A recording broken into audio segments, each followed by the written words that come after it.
L'émission Pixel vous est présentée par Bliblablo et ses services Internet, mobile et TV.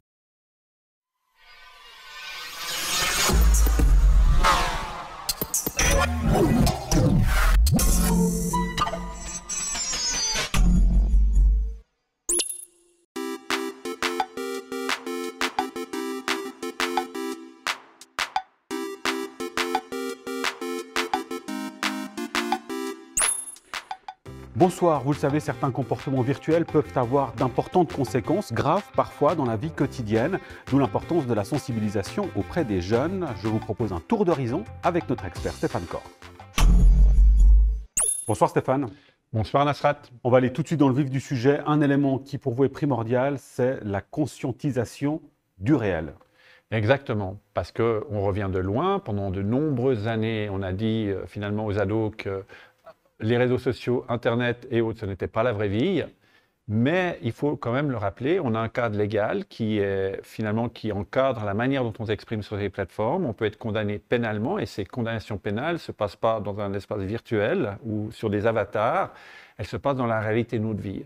Parce que ce qu'on fait à travers ces plateformes a un impact tout à fait réel et des fois mesurable sur les gens, tant positifs que négatif. C'est-à-dire les mots qu'on emploie ont une portée qui peut être traumatique suivant ce qu'on va utiliser. On peut blesser des gens avec des mots et ces blessures, elles ne sont pas visibles et on ne sait pas si les personnes, en fonction de leur niveau de sensibilité, vont pouvoir en guérir ou pas, ou si elles vont garder des stigmates finalement de propos qui ont été blessants pour elles-mêmes. Alors Stéphane, il n'y a pas une semaine sans qu'on apprenne des cas dramatiques de jeunes qui se font cyberharceler, qui se font en fait réellement harceler. Le mot cyber, on peut presque même dans ce cas-là l'enlever, vu les conséquences dramatiques et réelles.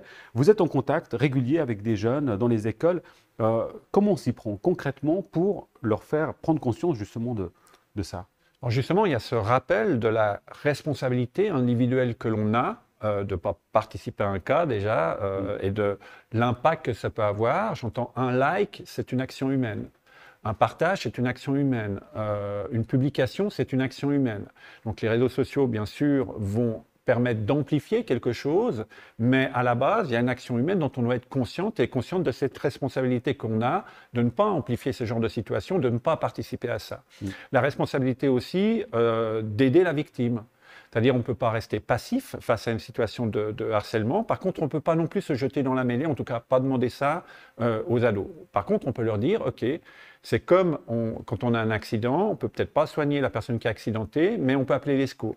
On peut tendre la main, on peut soutenir la personne qui est en souffrance sans finalement s'intéresser à qui est responsable de quoi et qui a participé à quoi, mais au moins essayer de soutenir la victime dans ce qu'elle vit et pouvoir la mettre en relation avec quelqu'un qui peut l'aider. Donc ça, c'est déjà un premier point. Donc il y a une responsabilité commune qui va bien au-delà évidemment des adolescents en question, les parents, les enseignants. On a largement eu l'occasion d'évoquer ces aspects-là.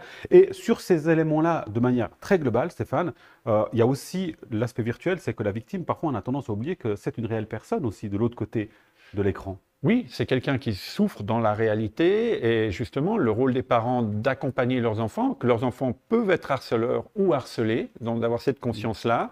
L'école de mettre à disposition, bien sûr, des outils de médiation et des protocoles qui fonctionnent et qui sont applicables et qui sont discutés avec les parents. Donc, il y a aussi une formation au niveau des enseignants. Alors, beaucoup de choses se font, attention, hein.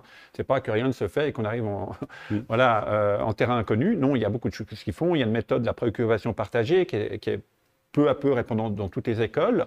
Néanmoins, derrière tout ça, il faut aussi rappeler le cadre légal, c'est-à-dire on risque quelque chose à finalement mal agir et se comporter mal envers quelqu'un.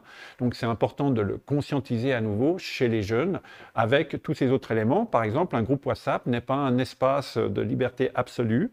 Comment est-ce qu'on signale une publication? Mais savoir que si on la signale dans un groupe WhatsApp, on la signale à l'entreprise qui a mis à disposition WhatsApp, donc Meta, Facebook respectivement, et puis qu'on peut aussi faire des captures d'écran et signaler des choses aux autorités si elles sont en infraction avec le cadre légal, et que ce n'est pas protégé par les conversations en tant que conversation privée, et que les échanges qui sont dans ces groupes d'écoles et autres sont des échanges qui sont considérés par la justice comme de nature publique.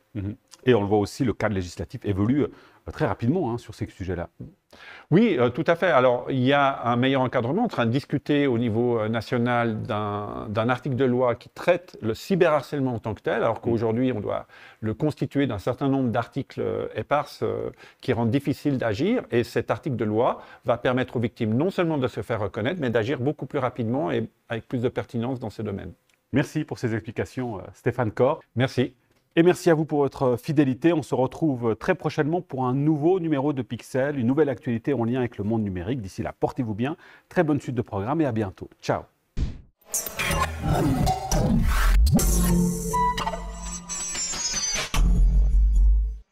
L'émission Pixel vous est présentée par Bliblablo et ses services Internet, mobile et TV.